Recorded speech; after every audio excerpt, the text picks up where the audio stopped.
Welcome to Pause for the Truth, where you can sit back, relax, and hear an honest dialogue about health, wealth, legal, and social issues. The hosts are Dr. Rogers Kane, family practice physician, and Jocelyn Turner, health education consultant, with co hosts from the Northeast Florida Medical Society and its foundation. Stay tuned for the truth about matters affecting you and your family. We're here to tell you what's really going on and why.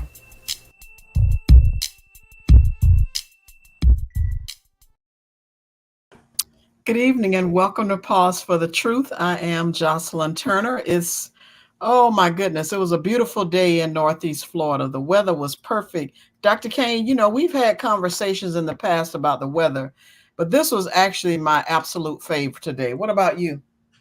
If it was yours, I guess I can accept it as being mine. I enjoyed myself today. I wasn't too cold, wasn't too hot. I guess I was like that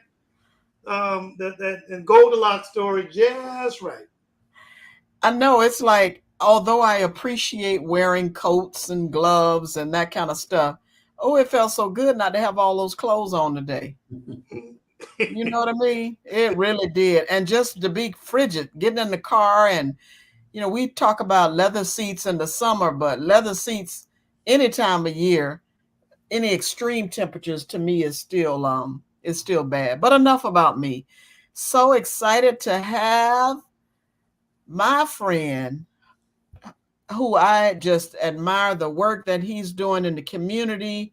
And I have to say he's bi-coastal because he's not only done things here in Florida, but he does things all over the place and he'll share that. How you doing tonight, Bishop?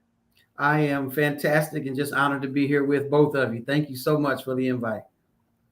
Oh, absolutely. It's such a pleasure to have you here with us. Dr. Kane, I know you've never met Dr. Mark McGuire Sr., but by the end of tonight, I'm sure you'll learn all the wonderful things that he does. Well, I've seen his home run record on TV, so you know. Oh yeah, that's right. That's an athlete, huh? That was before he got his suntan. And shrunk. So how often do you hear that? Oh my goodness. And my dad played professional baseball and I played baseball at Florida A&M. And so when Mark McGuire broke in and really began to make a name for himself, we received letters, cards. Every time I made a phone call and said my name, people just wanted to know how they could meet me and all of that. Sometimes I played through it, but in most cases, I understood that they were not looking for me. Yeah, I forgot to tell you that FAMU connection. Dr. Kane also is a graduate of the Florida A&M University. That's right, the Florida A&M University. To the day I die. I know that's right. Rattler. Yes, sir. Rattler. Well, it's better than clapping my hands together. So go Gators.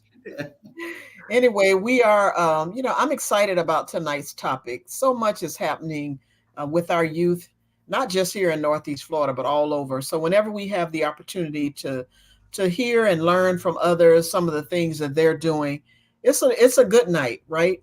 And, being a parent, someone said a little while ago that, I don't know what I was listening to, that, parenting doesn't come with it. When you have a baby, when they are born, they don't come with instructions. Right?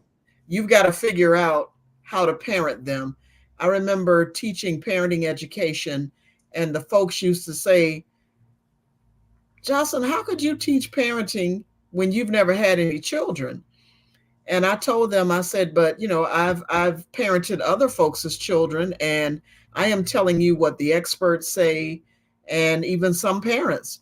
And at least I'm not telling you those old wives' tales now. I'm okay with wives' tales, the way of doing things, because Dr. King will tell you, I'm not good with always accepting advice from my mom. He was teasing me about that today. He was like, okay, I'm telling you, that's going to come back on you. I'm like, all right, and sure enough, He always said, "Now go back to." He always said, "Now go back to your mom and tell her she was right." And I did, by the way, Dr. Kane. Thank you So, very much.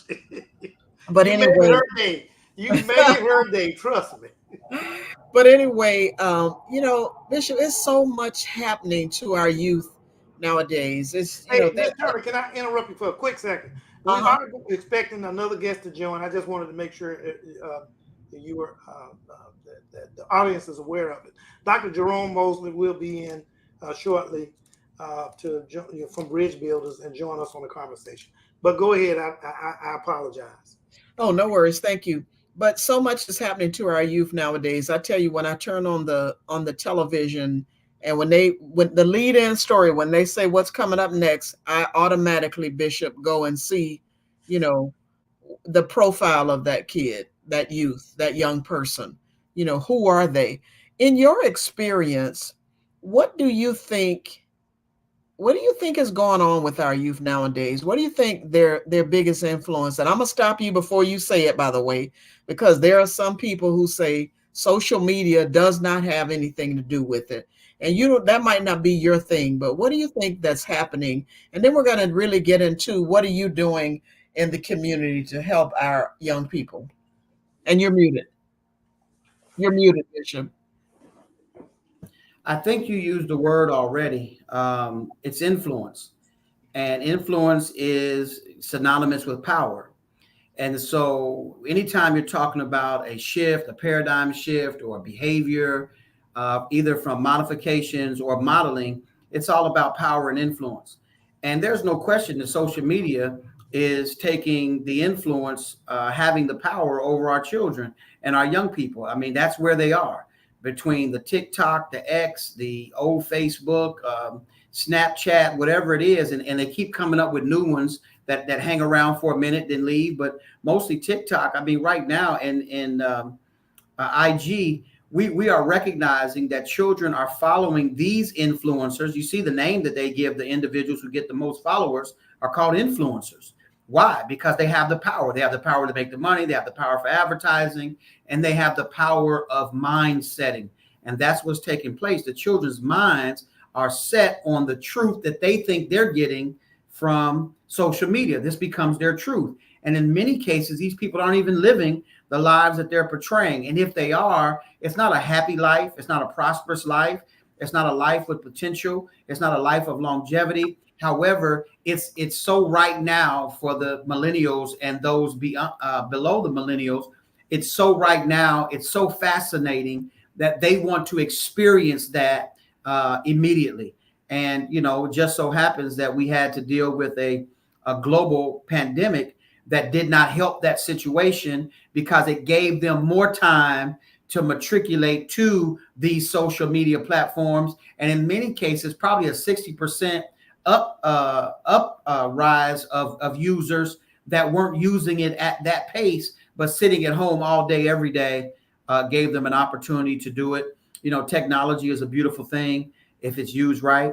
Right. Those of us who want to act like we're spiritual, we know that the devil is called the prince of power of the air. And so when you look at the air, it's the air waves, it's air source. And so you start looking at that and the technology, he's got his hand in it as a footstool in that thing. And it's really touching the minds and the hearts of our children and leading them in the wrong direction. And then once they get amongst their peers, now you go back to something, I hate to say it, Ms. Jocelyn, that your mother probably taught you, that peer pressure is major right now and causing some really major changes in the way that we would expect our children to go. And by the way, Go ahead. I'm sorry, I forgot to ask you if you want to first, before we get into the conversation, did you want to tell our audience a little bit about CARES Justice, your organization, and the work you're doing? Well, CARES Justice. CARES is an acronym that stands for the Community Alliance for Restorative Education and Social Justice Institute. And it is a social justice, racial equity, and civil rights organization that not only advocates for where we find the lack of equity and the equality of opportunity, but we're also an organization that believes in leadership development and preparation. So while we're advocating on one hand for things that may not be taking place, that gives equity to Blacks, people of color, really the BIPOC community, we're also developing and leaders and developing skills with our young people so that when opportunity does come available to them, they're ready. And so that we can't just make that cry, you don't give us a chance. And then when they give us a chance, we're not ready to walk in those spaces. So anywhere where we see that disparity of equity and equality, that's where we advocate. And we try to talk to policymakers and those individuals that, have the opportunity to make decisions. Do you find that as you're advocating that you get pushback from folks, or they don't want to believe that these things are happening in certain communities more so than others? Oh, for sure. Yeah, for sure. Because they believe in equality and that the equality and opportunity is there for everyone. And sometimes they don't understand the difference between equality and equity. And also people have a blinded eye, toward the things that are taking place. And they believe that it's, a certain ethnicity's fault, a certain neighborhood's fault, and that there is no disparity economically, health-wise, or any other way that we can imagine. And honestly, it's almost not wanting to take responsibility and to making the change, and not wanting to take the responsibility of advocating for something that's right, that might be beyond their personal control.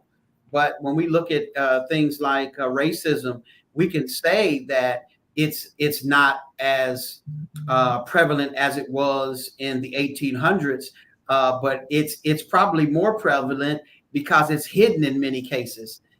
It's systemic, it's industrial, it's amongst jobs. It's not just blatant where we know it's happening. It's where we don't know that it's happening, but yet we see the consequences of it.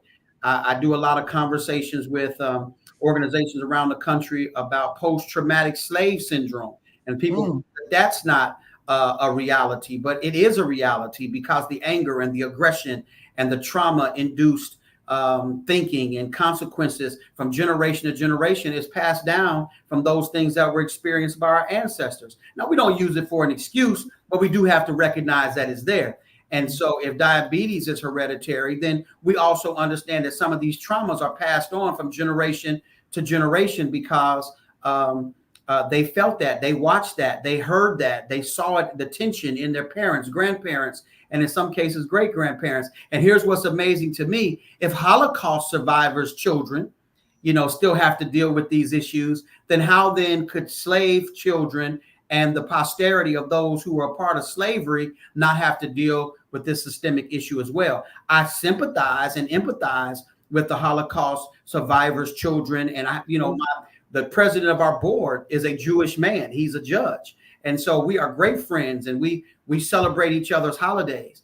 At the same time, we also empathize with each other of the plight that we have. It just so happens that our plight is still in America and their plight happened abroad.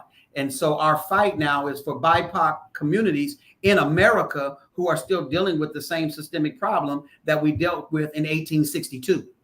Your comment about the PTSS, not the PTSD. That's right. PTSD, post-traumatic stress disorder. Yes, sir. But which this can be, I guess, a subcategory of it. Yes, sir. But post-traumatic stress syndrome, and your comment as it relates to the effect that slavery has had on we call it epigenetics. Epigenetics, where there's a change in terms of things that are inherited without necessarily changing the DNA sequence. Yes, sir. And so it pretty much fits right into that that category of where it's not, and even if someone want to dismiss and say slavery was 200 something years ago, you still got that you got the Jim Crow era, you got the Jim Crow, the new Jim Crow era, and I don't know what to call today's era in Lord terms have mercy. of, Lord have mercy. it's Jim Crow 3.0, I guess, Yes, maybe sir. what we're looking at. And so when you start looking at your commentary, that's one of those things I wanted to comment on your commentary as it related to the social media and the young kids and the effect that it has on it. Part of one of the problems that I see just as great is that the parents of these same kids fall into that same category. Absolutely. You know what I'm saying? Ms. Turner related earlier when she said that we don't, it doesn't come with a manual, a training manual to raise kids. And boy, that can't be any more displayed than the way that some of these parents are participating in social media and giving these kids some of the influences that reinforcing some of the influence that social media is having upon these kids. Yes, sir. So, yeah, and I think about and we're getting off on a different topic. And welcome, Dr. Mosley, and thank you for multitasking. I know you are speaking of parenting, taking care of parental obligations. So we appreciate you, and we're okay with seeing the roof of your car or your seatbelt or whatever, as long as we can hear you. For that you're able to join us. How you doing this evening? I'm doing well. Good evening, everyone. Good evening. Good evening. So tonight we're talking about, these two young men are doing some amazing things in the community to really work with our youth. Parents, as they are, trying to work, trying to come home, take care of children, perhaps of different ages. Many of them look forward to knowing that there are some things that are happening, some programs, nonprofits that are doing work in the community, offering some opportunities for their young people to get involved in some things. Dr. Mosley, let's talk a little bit about Bridge Builders. Tell us, what is Bridge Builders, and tell us what things you're doing for youth in our community. So Bridge Builders, oh man, we did some revamping, and so this year the biggest thing for us is we are starting with younger youth. So we're going as low as 9 years old, 9 to 16 now, because we know the younger that we can get them, the longer we can be with them. And this consists of the mentoring and just being the advocate for the parent and just providing those support and services for them while trying to help them learn about manhood and all the things that comes along with that. And so we are partnering with some elementary schools. We are kind of redesigning the Camp Royal, which was rebuilding our youth as leaders. So a lot of that is getting ready to take off this year. And of course, we're still working towards that goal of having that one-stop shop for males, at-risk males. And so that's something that's the dream goal for Bridge Builders, is to be that one-stop shop where they get all the services and resources that they need, whether it be to deal with the trauma that they've been through, whether they need academic support, or they need mental health support or behavioral health support. We want to be that one-stop shop for them. So that's our biggest focus. So we've been hitting the ground running with that, trying to build some other relationships, and that's pretty much been it. But we are that foundation to develop these youth that, they just need that help. They need that guidance to be that law-abiding citizen in our community. So those are some of the things that we've been focusing on this year. And Jerome, of course, I'm very familiar serving with you, and you doing all the work, of course, but serving with you and being on your board. And I'm always delighted to hear that every year you guys seem to grow in strength and things tend to get better. I heard you say one-stop shop, but we also know that there's plenty of help that can be provided to help you guys out. And Dr. McGuire, we really didn't. I don't think we did. You can correct me. Didn't really get a chance to hear about your program as well. Well, the opportunity that we have with CARES Justice is to utilize different mechanisms in the community to empower young people. One of those mechanisms that we're doing in Jacksonville, Florida, is play. In partnership with the Partnership for Child Health, we're doing the Preventing Long-Term Anger and Aggression in Youth model created by Dr. Stevenson out of California to help develop some solution-oriented or solution-based behaviors in dealing with trauma and aggression and anger amongst our children. So this is a phenomenal opportunity to get in there with activities, with looking at things like racism and just trauma in general, knowing that we're not going to get off of planet Earth and get off away from these things as long as we're on planet Earth. These things are going to take place. But having the opportunity then to process, first of all, to utilize some skill sets that allow them to, while they're processing, to think more clearly and to remain calm and not to get too anxious, that they let anger, especially when it's not righteous indignation, to use anger as a form of expression, so that then it causes another problem. And it gets them into a system, it gets them into a bind, it causes them to then have a reputation of not being able to handle, things that aren't calm and dealing with different traumatic incidents that take place in their lives, which become more and more sensitive as you become less and less able to process properly. So at first you go by, you got called the N-word. And so, okay, that it created all type of anxiety in you. You got angry. You didn't process that well. And it keeps happening that now somebody can't even look at you and you think that they're looking at you wrong, because immediately you're processing it like you did the major trauma. And so we're trying to dissipate some of that reactionary responses that we see in our children and try to use more of response-oriented processes that allow them to make a wiser choice before they move. And pretty much, if you look at it from a neuroscience standpoint, we're trying to use a neuroplasticity so that we can reimagine how to move when something traumatic happens, and we don't allow the amygdala in the brain, that fire alarm, to go off, and we just start sprouting water because we think it's fire, fire, fire. So these guys, it sounds like these two programs very much complement each other in terms of what their efforts directed at the community youth.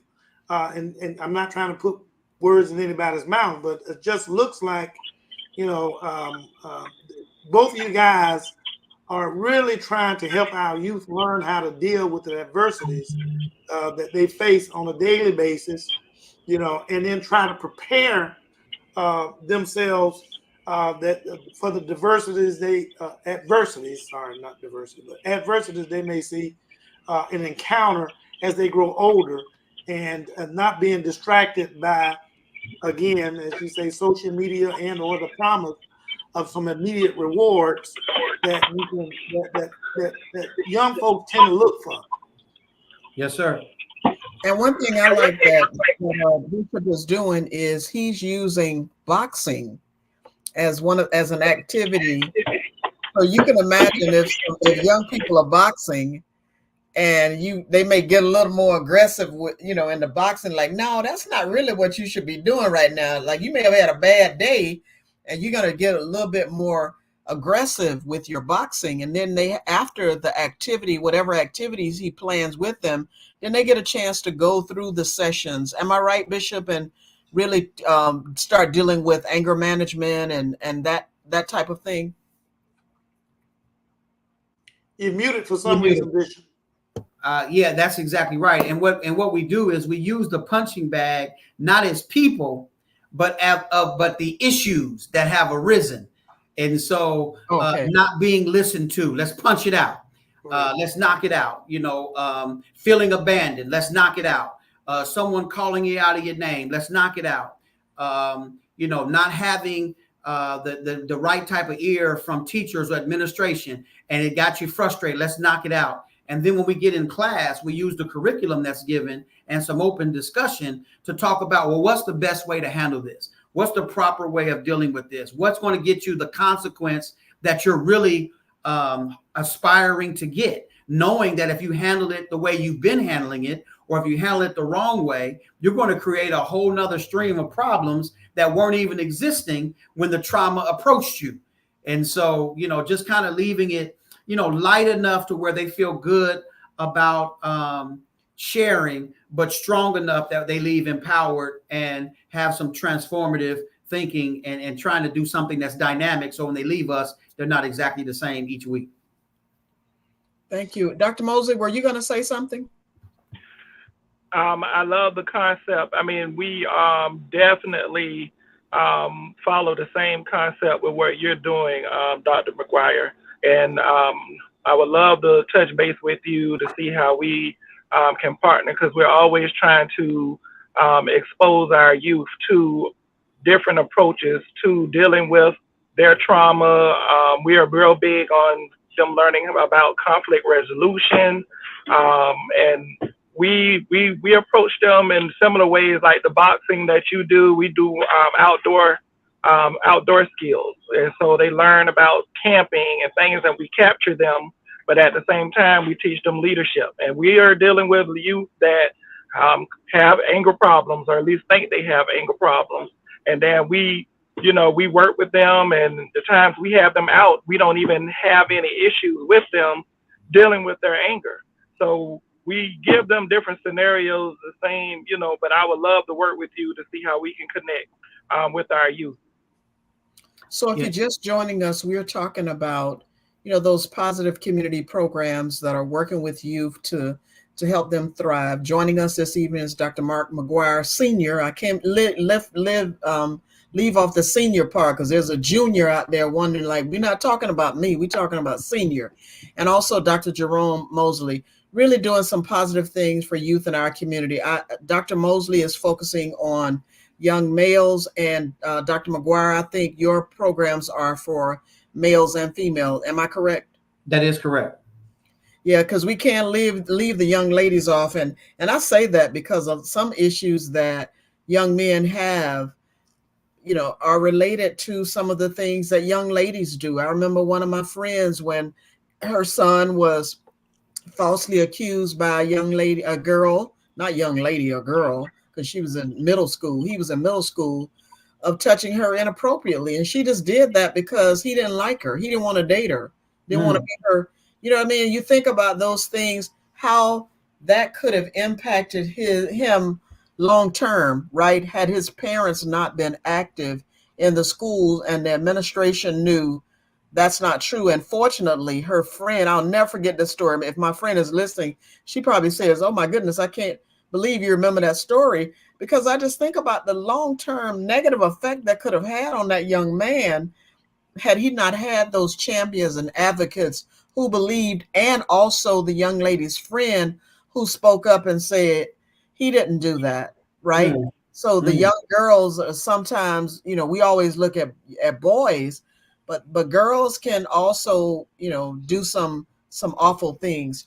We're at the 7 o'clock mark, where we feature a history maker, Tyrone, our behind the scenes guy, who is doing an amazing thing of finding those history makers. So we pause for a moment. Gentlemen, don't go anywhere, but give you a chance to get a drink of water and go through the drive-through, Dr. Mosley, if you need to pick up dinner.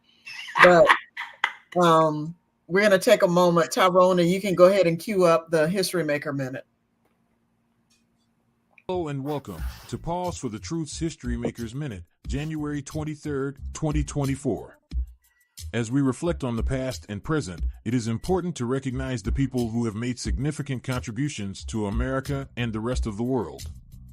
Today we take a small detour because here are a few people you should know.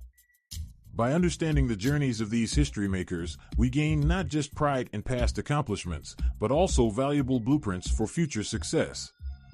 This knowledge fuels the continued rise of Black-owned businesses and paves the way for an even brighter future for African Americans in the U.S. economy.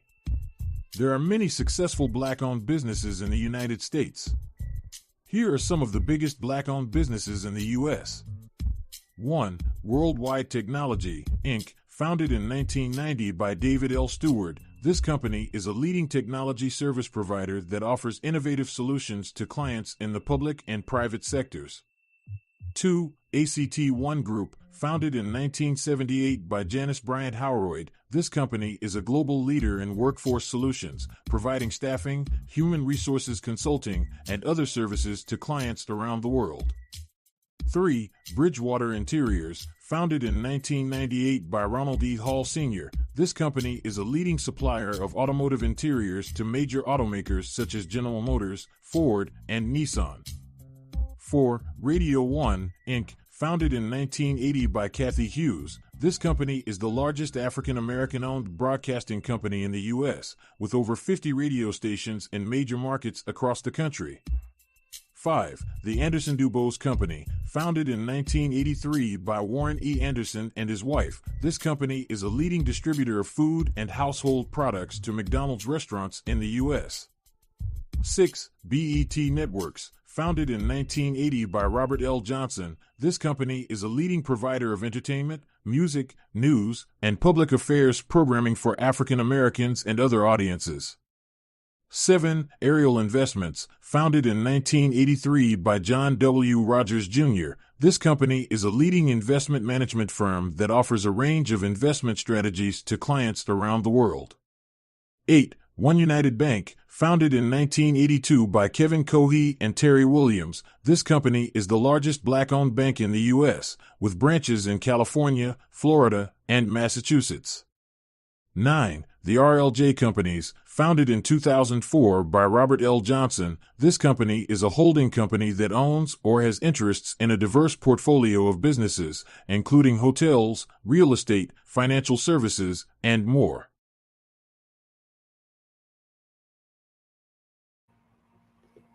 Looks like we lost Dr. Mosley. Hopefully he'll get back on. Thank you, Tyrone. That was insightful as usual. Want to get back to Dr. McGuire for a moment. When we were talking about play and what you're doing with the youth, were you saying that the youth only use the bag? They're not actually, doing boxing, little mini boxing lessons with one another? No, we did not put them in that position. There's we went to the gym, and there's another level of liability that has to be used to be covered just in the case of injury. Headgear we'd have to purchase, and so we also use the hand gloves as well from our trainer. But it gets pretty physical. They sweat real well, and they love it. And then on the side, they hit each other in the shoulder, and so stuff like that, and they jig with each other. So it's really good. But one of the things that you mentioned, if I could just say this about the young women. One of the reasons that, and I know systemically we've always kind of targeted things for the young boys, and we definitely need to, because we've seen the plight against the young black male or the young male of color in this country for decades. But one of the things that pricked me when I was in Ohio is that the privatization of prisons, brought a new thought to my mind, that if I buy a prison, I've got a 5 or 1, a 3, a 5, and a 30-year plan as an entrepreneur. And I'm looking to take this entrepreneurship from generation to generation. Well, the only way that I can do this is not just recidivism, but new consumers, so to speak. And the only way I can get a new consumer is if I use the womb to incubate my next product.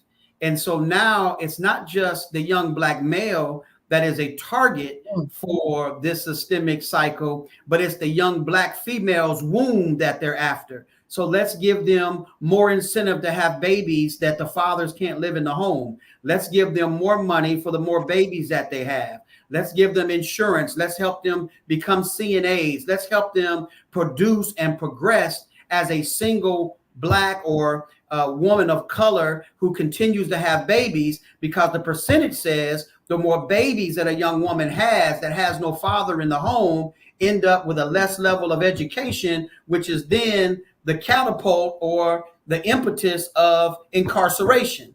So now we can go from this, we got that pipeline from the cradle to the penitentiary, but it's not going to be just young black males being forced into recidivism, but it's going to be the young black females who incubate the next product for this 30-year plan of prison privatization. So we've got to get these females in a mindset that they're not going to allow themselves to become a part of this systemic cycle, that they are then going to become an answer as well, knowing that if they keep themselves pure, if they allow themselves to progress, if they get an education, they're more likely to go. And I'm going to go back to your mom, Ms. Jocelyn, because Dr. Mosley said it, that it's not just, I mentioned peer pressure earlier. He mentioned conflict resolution. We'll go back to decision making and goal setting. And I go back to 1983 when those things were prevalent. Then in the 1990s, they tried to get rid of them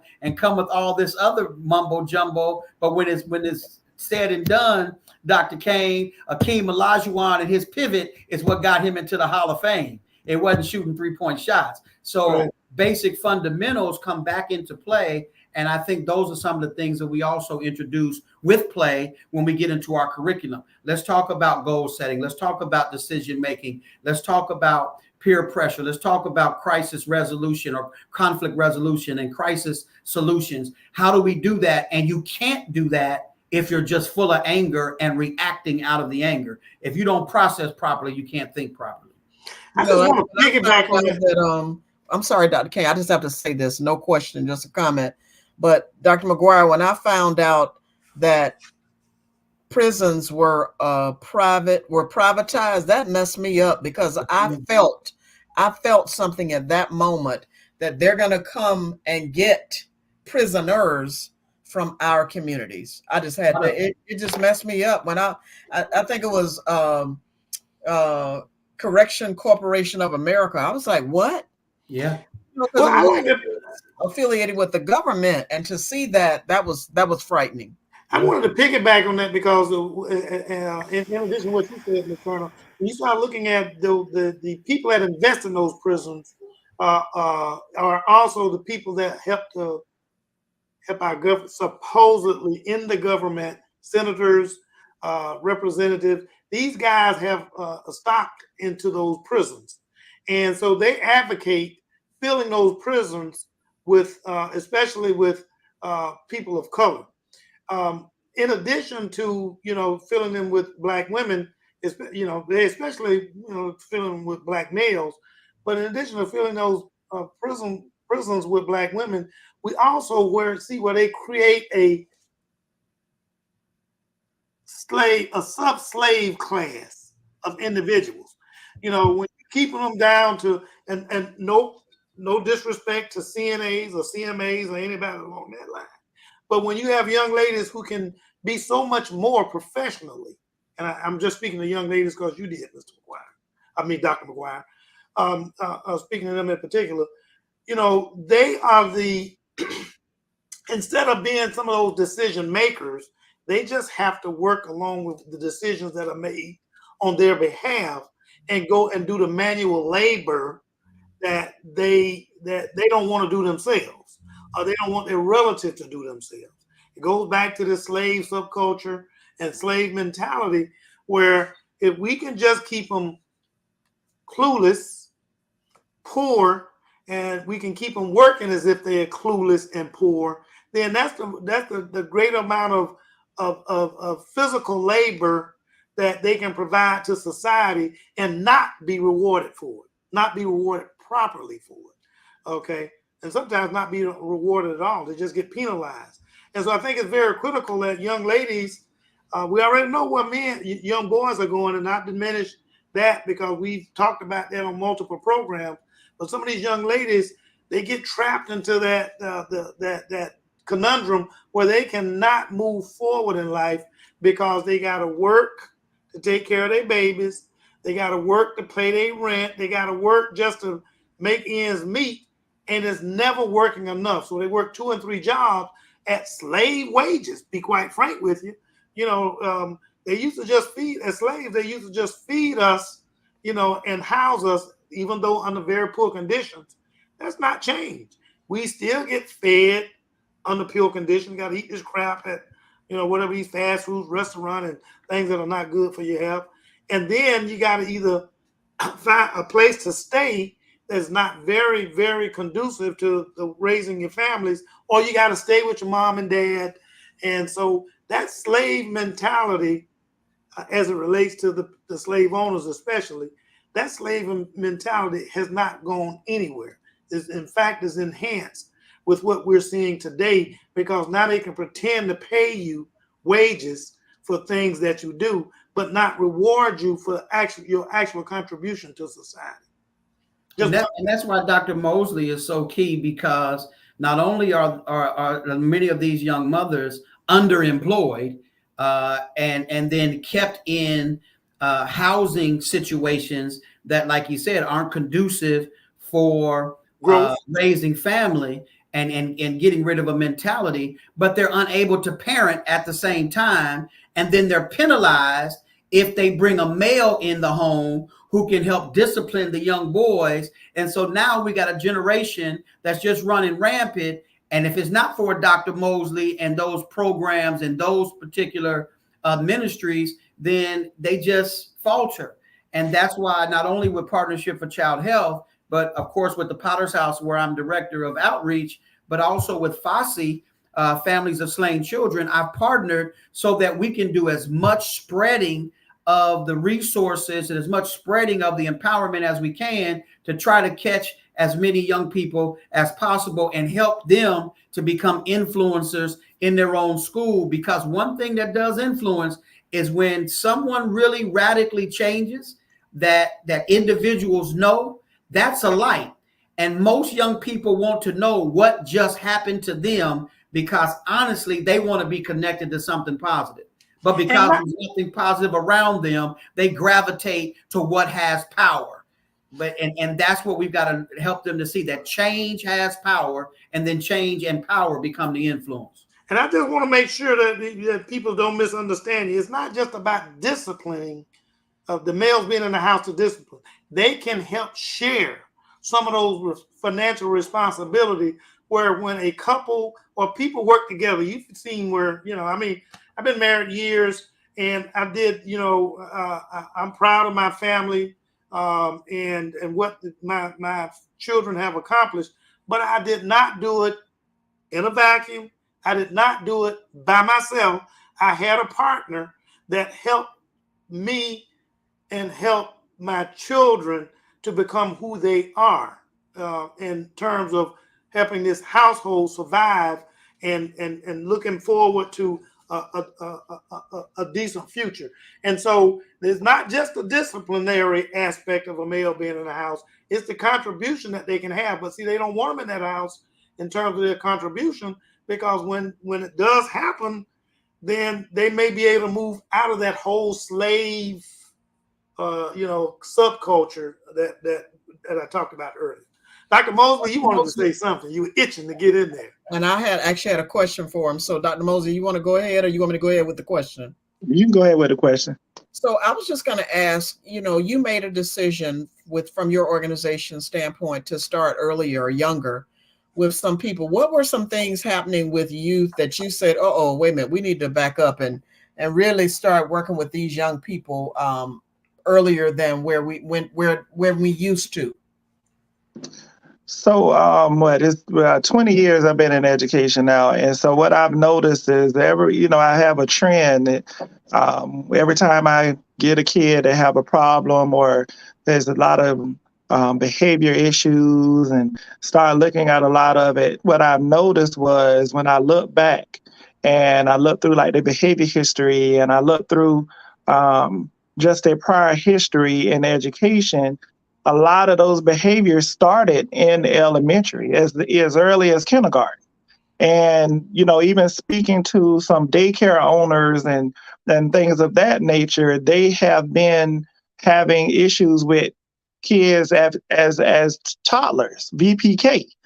And what I've noticed is a lot of support or services, even as that young, doesn't start coming into play until those kids get older, when it hits about third grade, when now they've had 3 years prior to go through and have all these behaviors, develop all these behavior problems, and now you're hitting them at third grade and you're trying to, or you're just figuring out, or they don't find out the problems until they're fifth or sixth grade.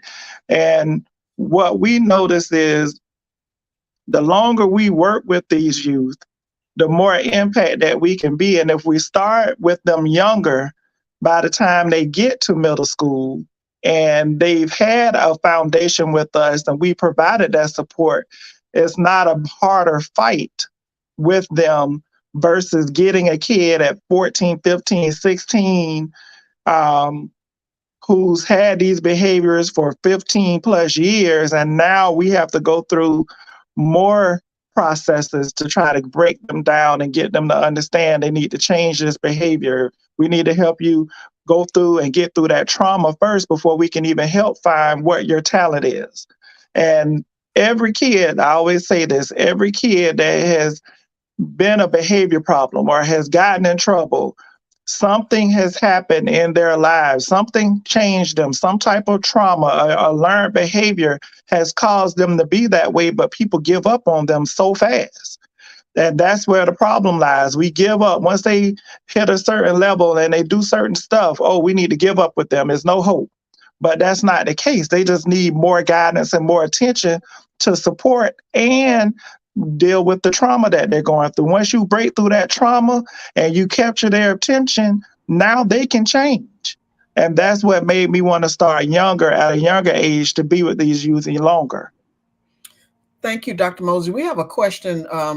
Do you all have any thoughts on boys and having to wear uniforms to school? I love it personally. I think, see, what we try to get parents to understand too is kids love structure. If you put these students in uniforms, I remember one time the district was talking about trying to go all uniforms. I think it was a lot of issues that come with that part, but I just think with boys or just wearing uniforms is less distractions, less things that they have to worry about. I'm in an alternative school and these kids have been in trouble. And I promise you, every single kid, 90% of them come in that school every day with brand new Air Force Ones on. And it's like, okay, I get it. You want to praise these kids. You want to do things for them. But at some point, when are we going to focus on them and understanding they got to be more worried about self and their behavior than what's on their feet? You get kids now, they're going to take off their shoes to fight because they don't want to crease their shoes. They care more about their shoes than getting in trouble. So that's why the uniforms to me, I think would be would be something awesome for me. Wow, I never thought. So let's talk about, and either of you can chime in. You've been out in the trenches for a long time. What are some positive things, feedback you've gotten from some of the youth you've worked with over the years? Have any of them come back as they've aged and say, I want to help. I appreciate what you've done for me. I may have, even if it was a matter, they just happened to see you speak one time and just were so moved by the work that you're doing. Do either of you have any feedback on anybody who you've motivated, encouraged, and inspired, and they've come back and shared what's happening with them positively, hopefully? Well, I get it quite a bit. And a lot of the older ones that are out or in college, one thing I've noticed is that one of the biggest things that we try to embed in a lot of the youth is giving back to the community. Because that's the only way it's going to change. And as we do community service, they understood a lot of that. And so a lot of my older guys that we worked with over the years, they're now doing the same thing. They're working in the community. Some of them are trying to start their own nonprofits. They're trying to do different things with it. So it's a big focus. So they be thankful for that. And then I get a lot of feedback of them wanting to know how they can come back and help. And it's about building the bridge and becoming a bridge builder. And that is the biggest concept that we do. Is it's not just a name, but it's a rite of passage.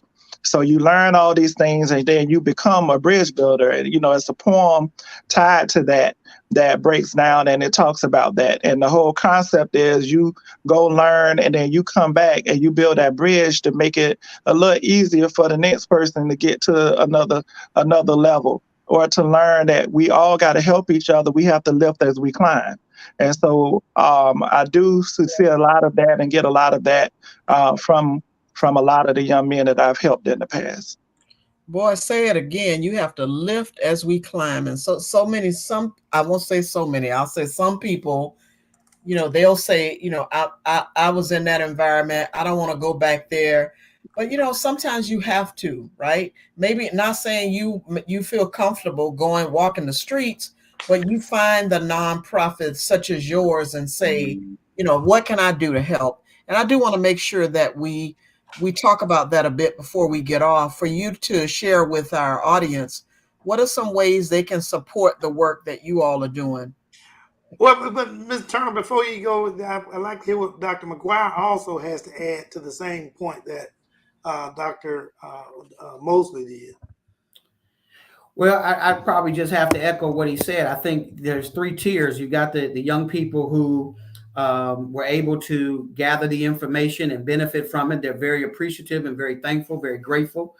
They always come back. In Ohio, we partner with an organization called Think Tank, and Think Tank said the same thing. That's become a bridge. And so, that bridge is them coming back and reaching another one, the same thing that happened to them. Then I get those young people who did not heed to the message, and I catch them on the street, or I see them out and they drop their head, and they'll see me right away and they say, I know, man, I already know. I know what you're going to say, OG, and we get that and we laugh and we talk and we talk about processes and we talk about time and we talk about the journey, and I remind them of where I've come from.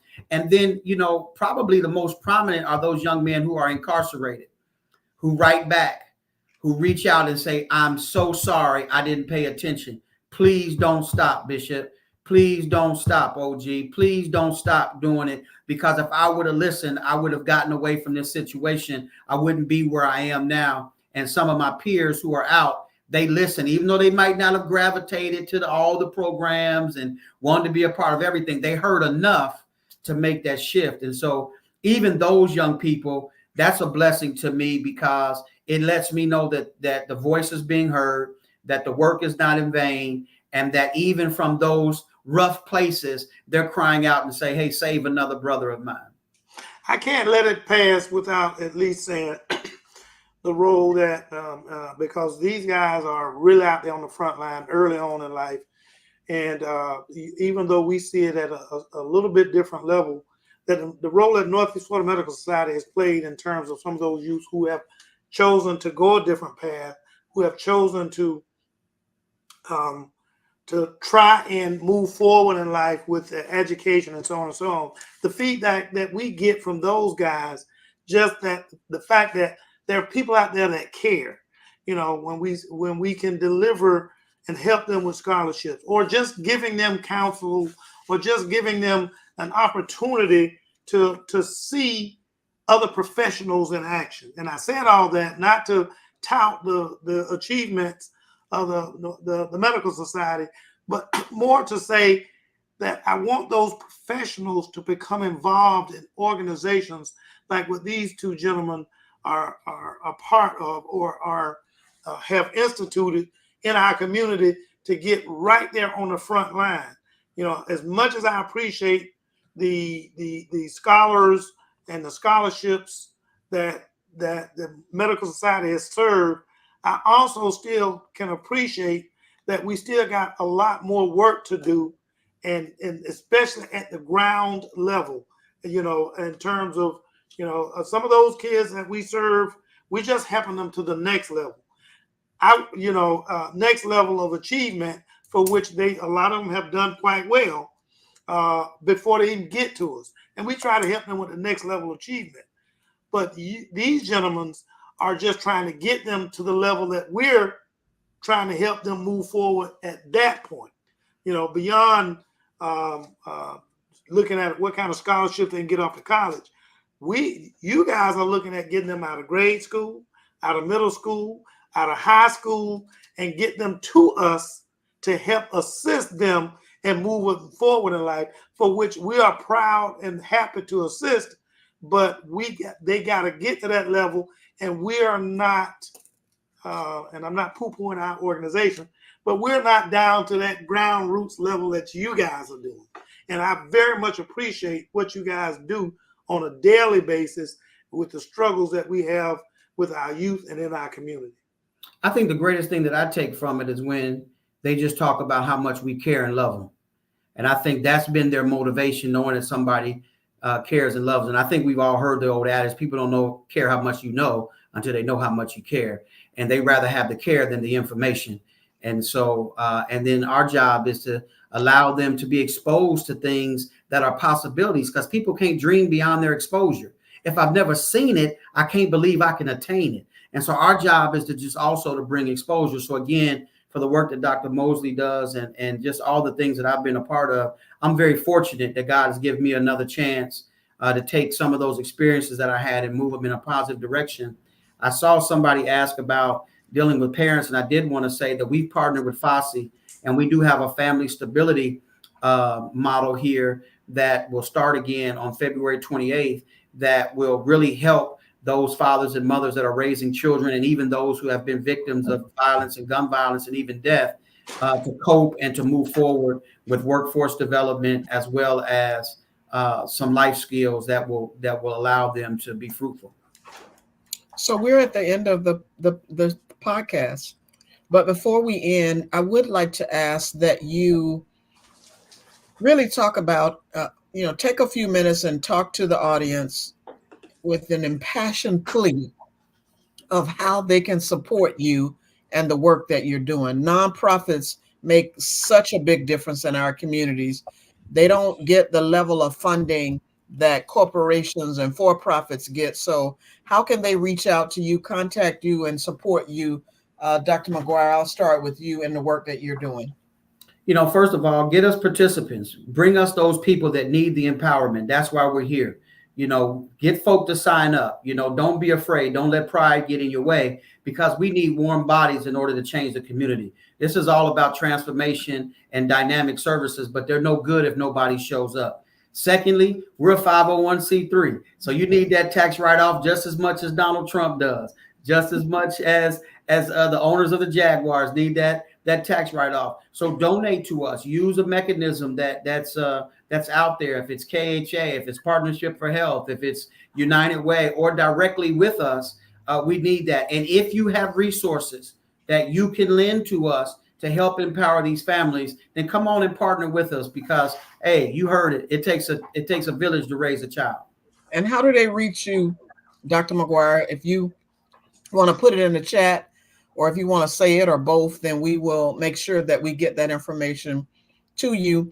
And if you have a link that they could donate to your organization, however you want, then by all means, make sure you share that with our audience.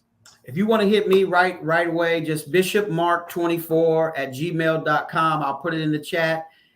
You can also hit us at thecaresjii@gmail.com or admin@fossi.org. And I'll put all of those in the chat. I'll also put our website, caresjustice.org, in the chat. And so we just hope that everybody hooks us up. Dr. Mosley, I'm going to just challenge you to get that email right there so you and I can get together immediately. God bless you. God bless you too, Bishop. Dr. Mosley, how can folks support the work that you're doing? Oh, man. For one, we are here. We are grounded in Jacksonville and surrounding areas. So feel free to refer your youth to us. The more we can take in, the more we'll build and work with them. But we are always in need of funding. We are in a process we're looking for land. We're looking for a building. Anything that someone is willing to donate or provide for this to bless these youth that we're working with. We are open to partnering with, all organizations. If you have resources, if you are a professional and you want to come speak, we can set all of those things up. Or whatever profession that you're in, we are always seeking these guys to be able to shadow and learn about other careers. We expose them to so much. So all the help that we can get in our community will be definitely appreciated. Our website is bbujacks.org. I can be reached at bridgebuildersunited@gmail.com. Our Cash App is BBU Jacks Incorporated. So whatever you're willing to give and donate, we are open to it. Camp Royal always needs any type of camping equipment, anything with fishing, anything.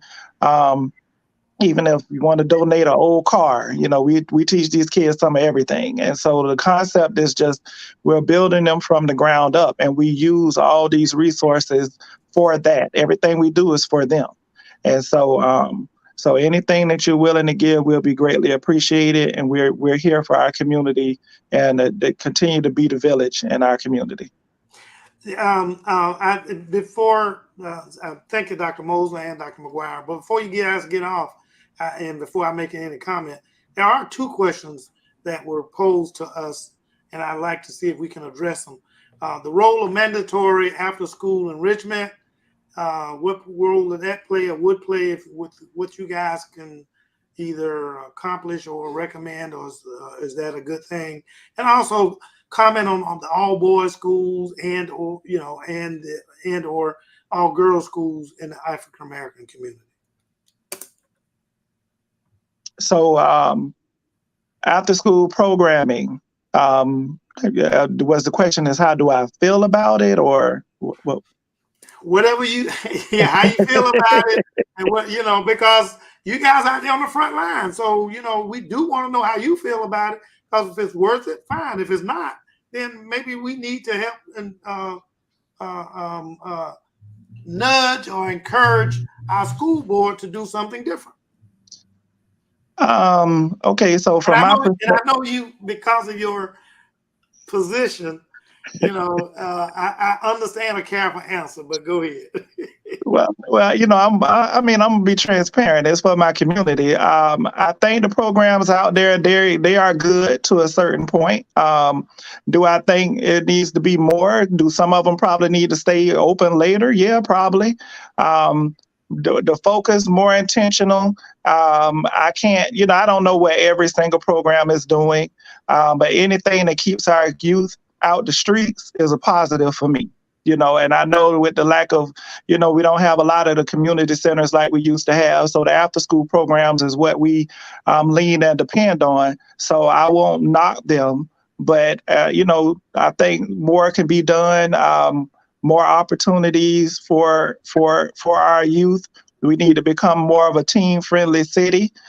So I think it's definitely an open door for more support for after-school programming. But in the long run, I think it's a positive because we have some very good people running some good programs in our schools. So I definitely think it's a good thing. When it comes to all boys schools, all girls schools, hands down, I think the gender-based, it works. The research shows it.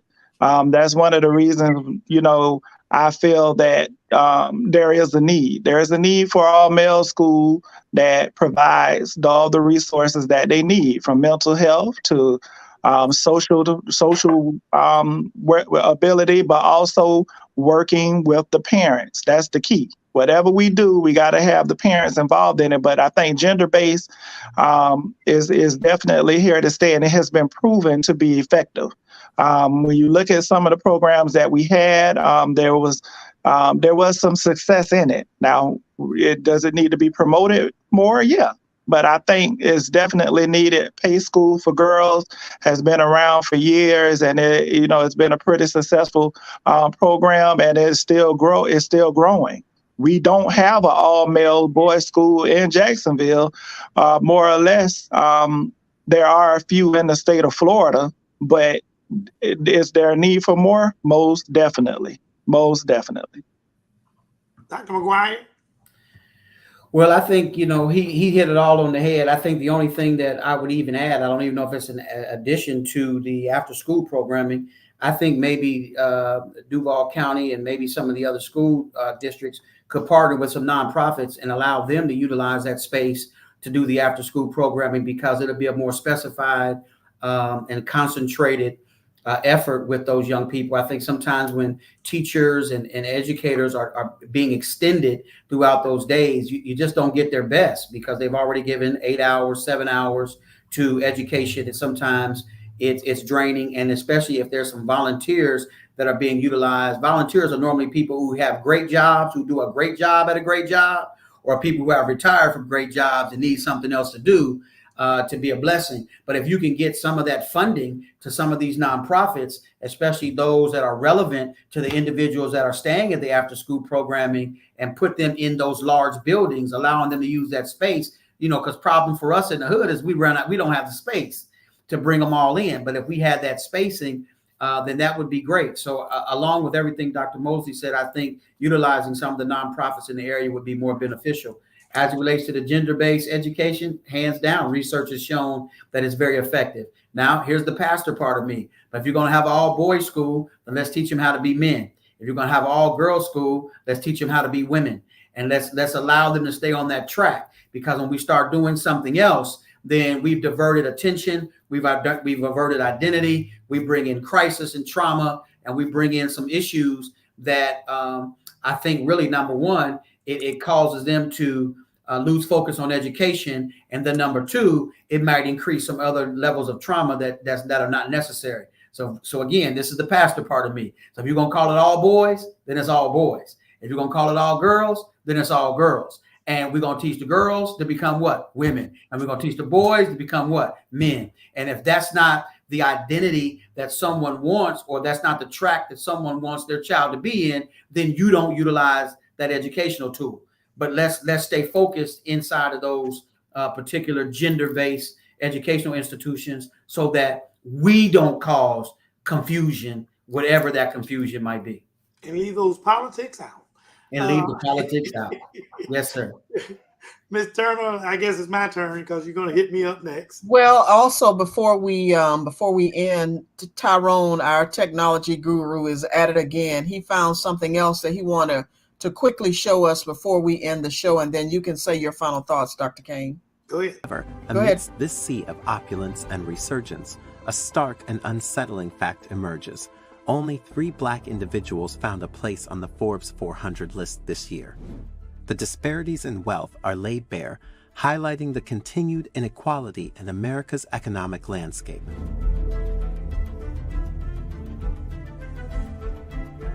Sitting at a notable rank of 89 on the Forbes 400 list is Robert F. Smith, distinguished as the wealthiest Black person in the United States. With an estimated net worth of a staggering $9.2 billion, Smith's remarkable journey to riches is a testament to his vision and determination. In 2000, he founded Vistet Equity Partners, a private equity firm exclusively dedicated to investing in software companies. This savvy move propelled him to the upper echelons of American wealth. However, Smith is not just a billionaire. He is also a philanthropist with a heart of gold. He captured the world's attention in 2019 when he made headlines by paying off the student debts of the entire Morehouse College graduating class, an act of generosity that continues to inspire.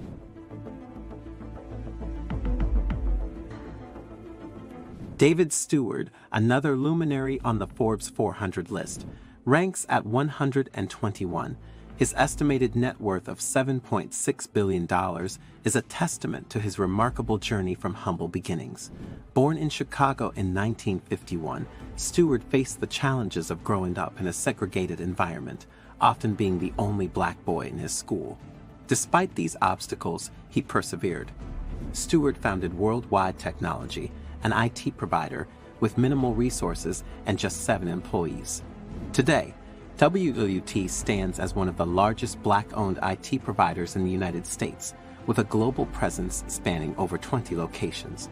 The company, with its 8,000 employees, generates an annual revenue exceeding $14.5 billion, and specializes in an array of technological solutions.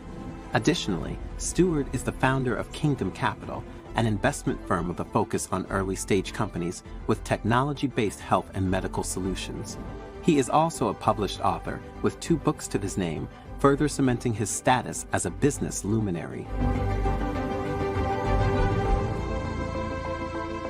Finally, the legendary Michael Jordan makes his mark on the Forbes 400 list at rank 379, with an estimated net worth of $3 billion. While Jordan's fame on the basketball court is unparalleled, his journey to this elite list is attributed to his sale of his stake in the Charlotte Hornets. This lucrative transaction propelled his net worth from $1.7 billion to an impressive $3 billion, securing his place as the richest basketball player of all time. Notably, Jordan's inclusion on the Forbes 400 marks the first time a professional athlete has ranked among America's wealthiest individuals, a testament to his enduring legacy both on and off the court.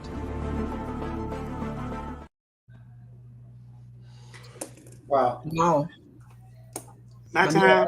All I can say is just wow, wow. Thank you, Tyrone, for sharing that. Dr. Kane, what are your final thoughts before we end tonight's show?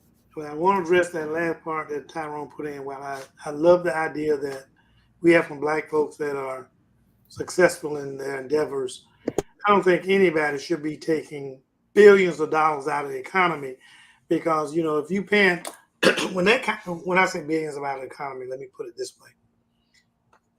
That money comes from some other facet of the people within our economy. You know, his money is supposedly, a wealth is not supposedly created from nothing or from the thin air. That means you're making money from other places. And I understand it's a free market economy. However, there are so many people out there that do not have, can't make it from day to day. And then when you have people who have more money than they know what to do with, or can do with anything, I have issues with it.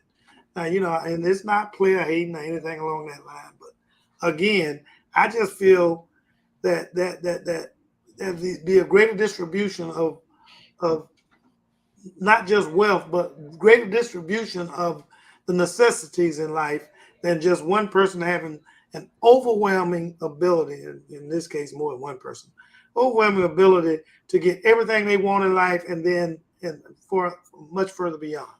With that being said, I go ahead and round out what I have to say about tonight's broadcast.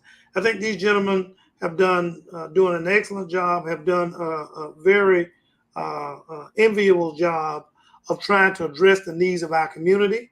I think as a community-minded individual, we need to support them much more than what we have done in the past.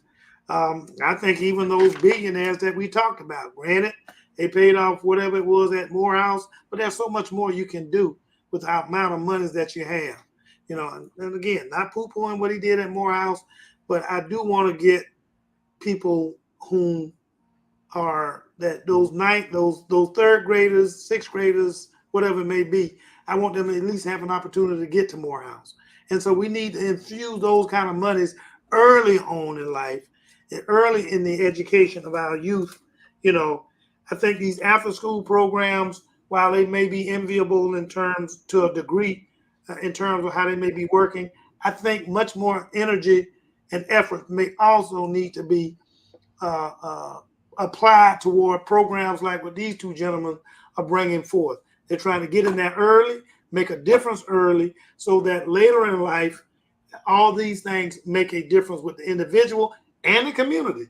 Because the more you can keep these individuals occupied with growth and becoming better community citizens and so on, less likely they standing on the corner waiting to stick a gun in your side and rob you or steal from you or anybody else in the community, and help them, but more importantly, help themselves to move on in life.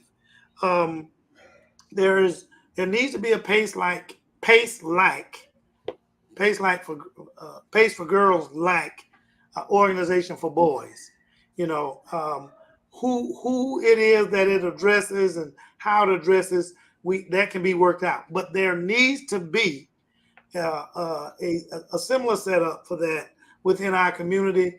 And I think our mayor needs to start looking at addressing exactly those things, that if you want to make a difference, you need to start in the urban core to start making make a difference in our community as it relates to the outcomes of our youth. Jacksonville right now is ranked number 12th in the nation with crime, number 1 in Florida with crime, violent crime especially, and we need to go on ahead and put an end to that. I don't know, when you start looking at the homeless, it's not because it's just people that are bums and not doing anything, but it may also be people that are working those 2-3 jobs, but can't make ends meet because they're not getting paid enough for those 2 or 3 jobs. I can go on and on, but I know people have to go home and eat, and they have to serve, deal with their own families because they got their own families. I know for sure Dr. Mosley has a family that he needs to take care of because he was coming from a family event just to participate in this. And so I so much appreciate that, as well as Dr. McGuire has a family and he has to go home and deals with some things that, whatever that may be, he needs to take care of it. And then, of course, my dog came in and he told me, like, homeboy, it's time to give it up. So, well, Dr. Kane, thank you. I appreciate everybody. Last one. Thank you, Dr. McGuire. Thank you, Dr. Mosley. I really appreciate you guys coming on. And I can't say enough. We look forward to you guys maybe coming on at another time and expanding our thoughts on this program. Thank you, Dr. Kane, Dr. McGuire, Dr. Mosley. Thank you. As you all have learned tonight from the conversation, there are numerous community organizations such as these who are helping youth learn valuable skills and prepare them to become civically engaged adults. I think one of the doctors said that. And many youth programs help children, tweens, and teens build confidence, positive values, and a sense of identity. Whatever we can do to pour into and invest in our youth, we want to make sure that we do so. Look up both of these organizations, Bridge Builders, as well as Cares Justice, and offer some support. Lend a hand. Dr. Mosley talked about fishing gear and some other things that you can donate. If you have a spot, there's a church on the west side. I'm not going to call you out, Dr. Stanford, but let those folks come and let Bridge Builders bring their youth there, perhaps, and do some fishing on the church grounds. Thank you to our listeners. Make sure that you are subscribing to our YouTube channel, Pause for the Truth, because the more people that subscribe, the more we are able to get the word out about Pause for the Truth and learn about the resources that are available in the community. And more importantly, the opportunities for us to engage and educate the community on topics that are important to them. Again, tune in next week for Pause for the Truth as we continue to provide more information to all of you. Have a good evening, Dr. McGuire, Dr. Mosley, and Dr. Kane. Good night. Good night. Good night. God bless. Thank you. Thank you. Welcome to Pause for the Truth. We are grateful that you joined us today and hope you've gained valuable insights on our current topic. We look forward to having you with us next time as we explore trending issues in our community and discover ways to simplify life for you and your loved ones. Our dedicated panelists and staff are committed to sharing knowledge and serving our community. But now, we need your support. Please subscribe to our YouTube channel and spread this valuable knowledge to others. Don't forget to invite your family and friends to tune in to our podcast every Tuesday at 6:30 p.m. EST. Visit our website at www.pauseforthetruth.com and show your support by liking us on Facebook, following us on Twitter, and linking with us on LinkedIn. Feel free to email us with any questions, or concerns, or show topic recommendations at info@pauseforthetruth.com. I would also like to give thanks to our behind-the-scenes technology engineer, Tyrone Jackson, owner and operator of Call Tyrone.